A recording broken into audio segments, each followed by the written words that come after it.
wabarakatuh. Anak-anakku yang berbahagia, saya ucapkan selamat bagi kalian yang sudah diterima di SMK Negeri 1 Gedangan, khususnya jurusan Tata Boga. Sebelumnya, perkenalkan, nama saya Ibu Roma Zulita.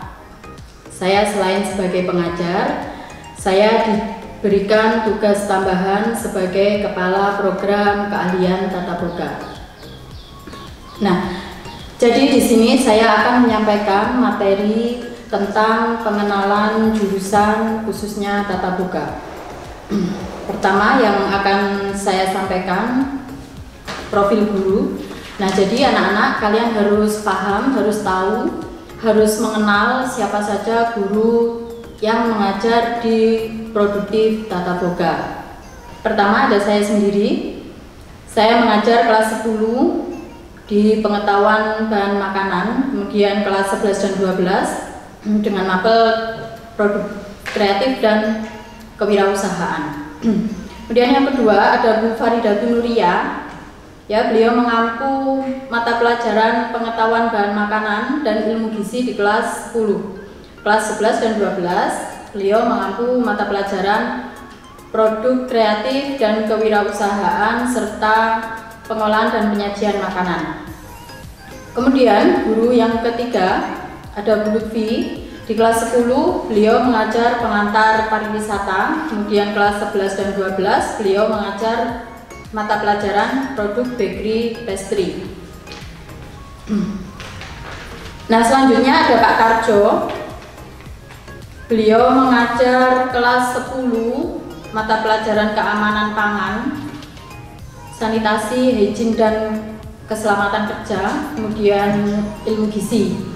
Kelas 11 dan 12 di mapel pengolahan dan penyajian makanan serta produk cake dan kue Indonesia.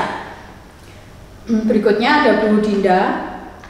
Beliau mengajar boga dasar di kelas 10, kemudian kelas 11 tata hidang dan kelas 12 produk cake dan kue Indonesia. Baik, berikutnya mata pelajaran yang nanti akan kalian tempuh selama kalian belajar di SMK Negeri 1 Gedangan, khususnya di Tata Boga. Yang pertama, untuk produktif, ada mata pelajaran keamanan pangan, sanitasi, hygiene dan keselamatan kerja, di mana nanti di sana diajarkan bagaimana cara menjaga kebersihan diri, cara menjaga hygiene sanitasi untuk makanan dan menjaga keselamatan kerja. Kemudian materi berikutnya ada pengetahuan bahan makanan. Nanti kalian akan belajar bagaimana memilih kualitas produk-produk hewani, produk nabati, kemudian susu, lemak, minyak, telur. Nah, nanti akan dipelajari di pengetahuan bahan makanan, juga serealia. Nah, mapel berikutnya ada boga dasar. Nah, di boga dasar ini kalian nanti belajar tentang peralatan. Apa saja nama peralatan yang ada di lab kita, khususnya di dapur. Kemudian fungsinya untuk apa, kemudian cara pengoperasiannya bagaimana. Baik, berikutnya ada materi mata pelajaran ilmu gizi. Nah, materi yang akan dipelajari di mapel ilmu gizi yaitu berbagai macam gizi, ya, berbagai macam zat gizi yang dibutuhkan oleh tubuh kita.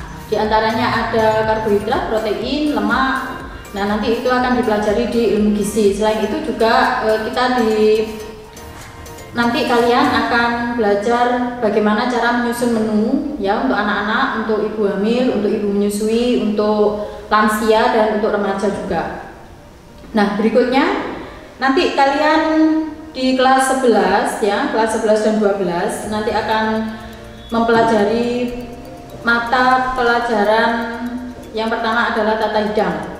Nah, tata hidang ini materi yang akan kalian dapatkan nanti yaitu menyajikan makanan. Ya, selain itu ada pengetahuan peralatan tata hidang, kemudian ada SOP atau sequence of prosedur service, ya. Jadi menyajikan makanan kepada tamu itu dimulai dari greeting sampai ke billing, itu nanti akan dipelajari di mata pelajaran tata hidang. Di sana juga nanti akan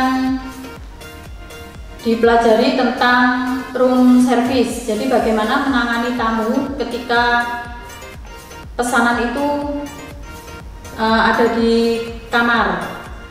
Jadi tamunya bisa pesan makanan dari kamar. Nah, itu bagaimana cara melayani tamunya, bagaimana nanti diajari di pelajaran tata hidang.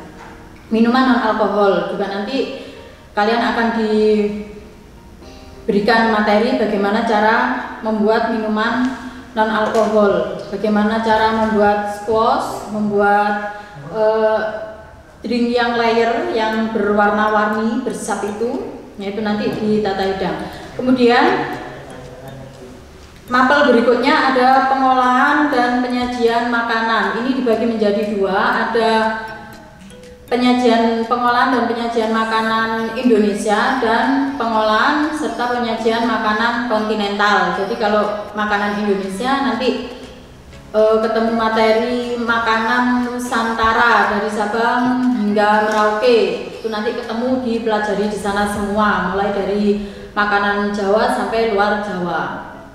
Dan untuk makanan kontinental itu makanan internasional ya, jadi dia punya standar internasional, mulai dari appetizer, hidangan pembuka, sup, kemudian main course hingga dessert atau hidangan penutup, nanti dipelajari di PPM atau pengolahan dan penyajian makanan. Nah, berikutnya ada produk cake dan kue Indonesia. Nah, ini nanti kalian belajar tentang bermacam-macam kue dan cake ya. Kue Indonesia itu ada kue dari tepung ketan, dari tepung beras, tepungan itu ya. Kemudian dari umbi-umbian. Yang cake masuk ke dekorasi cake juga, cara membuat cake, kemudian mendekorasi, menghias, itu nanti dipelajari di produk cake dan kue Indonesia. Kemudian ada produk pastry dan bakery, nanti dalam pembuatan kue pastry ya, nanti dijelaskan di sana apa itu bedanya pastry dan bakery. Roti-roti itu masuk ke pastry bakery.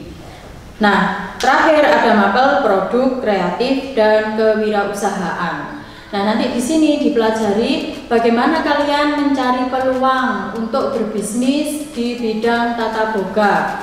Nah, bagaimana menentukan harga jual, bagaimana cara menjual, bagaimana mengemas dengan baik, bagaimana cara memasarkan, itu nanti akan dipelajari di produk kreatif dan kewirausahaan.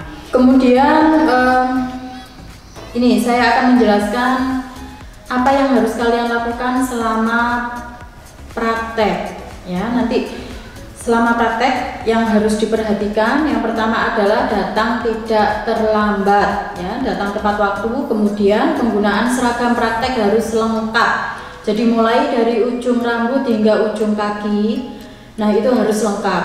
Memakai topi, headset itu, kemudian memakai uniform, baju chef, kemudian memakai apron, celemek, dan bersepatu. Celana hitam, tidak boleh pakai celana jeans, harus pakai celana kain. Kemudian untuk belanja ya, sebelum praktek bahan belanjaan itu harus siap ya, jadi tidak boleh hari ini praktek, jam ini masih beli, harus keluar sekolah, tidak akan diizinkan. Kemudian menjaga kebersihan lab. Jadi setelah praktek, misalkan praktek masak di lab dapur, ya harus menjaga kebersihan dapur. Setelah masak harus membersihkan kompor, harus menyapu, harus mengepel, membersihkan peralatan, itu wajib. Selanjutnya menjaga peralatan praktek, jangan sampai rusak. Jika rusak maka kalian wajib mengganti. Nah, kita saling menjaga ya, peralatan itu untuk kalian, untuk pendidikan kalian, untuk media kalian belajar. Jadi dalam penggunaan peralatan harus berhati-hati. Nah, anak-anak, selain itu di Tata Boga juga ada program Prakrin. Prakrin itu dilaksanakan selama 6 bulan. Nah, Prakrin Boga di mana saja? Prakrinnya di hotel di Malang Batu. Nah, selama di sana nanti ada pembimbingan. Jangan khawatir, nanti dibimbing sama Bapak Ibu guru yang ada di sini. Kemudian selama praktik juga harus membuat laporan kegiatan. Baik, demikian yang bisa saya sampaikan. Kurang lebihnya saya mohon maaf. Selalu menjaga kesehatan. Semoga bisa mengikuti MPLS ini hingga selesai. Terima kasih. Wassalamualaikum warahmatullahi wabarakatuh.